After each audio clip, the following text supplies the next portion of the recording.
to set. Camera speed. Sound production, take one. Action! I just love this timeline. 2002, Mortal Kombat Legends. Scorpion's Revenge. We've already discussed it. AKAPADers, welcome back to the show of shows. It's the weekend, it's animation. I know you're getting this one a little bit later. I know you're getting this one around. Although I've been doing a content drop just to get things out to you guys, so I do apologize. And I'm recording this one day of release, by the way. Let's go through this timeline. 2020. Welcome back, guys. 1,200 episodes deep. Coming to you from Philadelphia, PA. Subscribe, support, leave a comment. You know what to do. Scorpion's Revenge, 2020. The next year, Mortal Kombat Legends, Battle of the Realms. Then we get Mortal Kombat Legends. This might be tomorrow. Snowblind. The last one of this 4-movie quadrilogy. They're calling it a reboot series. That's why it's called Legends. Mortal Kombat Legends Cage Match. That's Johnny Cage. And we get something in this movie. See, we're bleeding out, pun intended, of Scorpion's Revenge. And we take everything from that movie. Because there we learned about Goro. We learned about the tournament. Raiden. The rules. And similar to the movie, the 2021 movie, and the sequel that came out this past week, we get this, it's almost like a zero,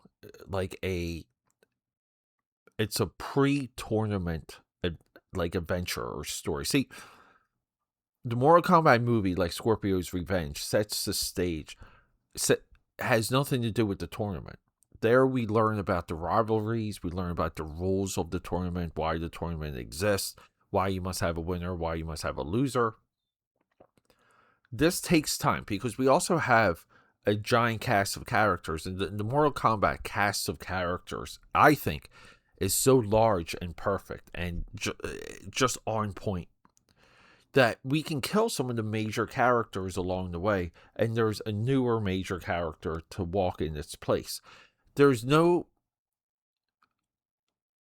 purple cow or sacred goat when it comes to Mortal Kombat. We now, within the reboot, we flip the roles of the biggest hero and villain, which is Scorpio and Sub-Zero, or Scorpion and Sub-Zero. Now Sub-Zero's the good guy or the bad guy, and Scorpion's the good guy. And I grew up, Scorpion was the bad guy and Sub-Zero was the good guy.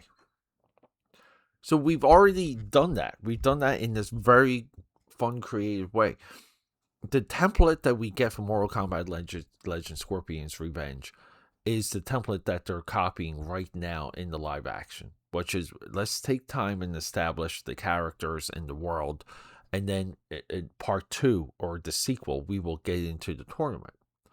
That's what this movie is. This movie is the tournament, the last one, before Outworld invades everything. And Outworld has been winning, right? If they win for 1,000 years, they get to invade. That's just what they do.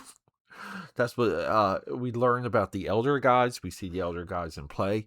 The moment I love in this is when Raiden in this movie, when he gives up his powers and then he enters the tournament, and then we get this montage of dude, even when Stryker gets this is the thing about Mortal Kombat, is there's always a character that kind of glues himself to you, that you may have been indifferent of, but now you like the guy, and now you're gonna have to watch that guy die. I mean, it makes this franchise so freaking special. And then we get somewhat of this newer updated origin with Cyrus and the robot ninjas, and how the clan was like, look, we're into magic, we're into the mystical arts, we got guys like Scorpio, Sub-Zero, we have to keep up with times, we're advancing everything, this is our new investment. And then then you get the reveal of these cyborg robot ninjas, and it's like 2 of our characters now have to fight them. So we get this like magic ninja versus robot ninja fight scene. And then if we fast forward to the end, we get Liu Kang in his animal form fighting against Shao Kahn in the most epic save our world way, where to me it sells well, it comes off well, but the will of Liu Kang is somewhat of the pulse DNA that's in the initial intro of Mortal Kombat, meaning we get it in the previous films, first one, second one, going to Annihilation. We get it here. We get it in Mortal Kombat 2, the new. See, Liu Kang's not introduced until the second movie. But Liu Kang's willingness to win, he's a lot like Goku from Dragon Ball Z, where he's going to fight, he's not going to give up. And his power is going to, he's going to level up his power along the way as he falls into more rage. Like more, it's hard to describe. He gets more angry, he wins more, he gets more powerful. Like that's Liu Kang. And then it's everything that comes after, which is some of the best stuff. And I think we get some of that in Snowblind, where Outworld just invades Earth without the tournament.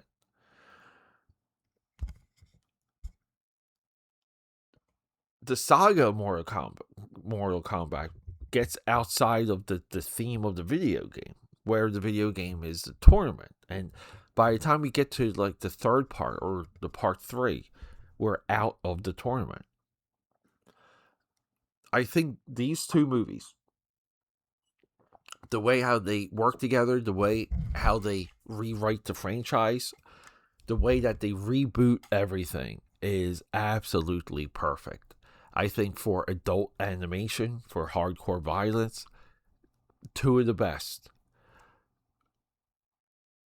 Do we want to get more by... So, like, some of this is, do we want more by the time we're done watching this? This is where I think Snowblind, the follow-up, slips a little bit. Because you have to set things up to where there's no real conclusion, or the conclusion is like a false victory. We think Liu Kang wins, we think Raiden is restored, we think Earth is safe, but it's not. And that got you to where Earth is safe and it's not, which is really what we get in the Mortal Kombat movie. We get that where Shao Kahn, now Shao Kahn is here, and Shao Kahn is awesome in this movie. Like I said, some of his scenes in the tournament where he's just going through people, lots of fun.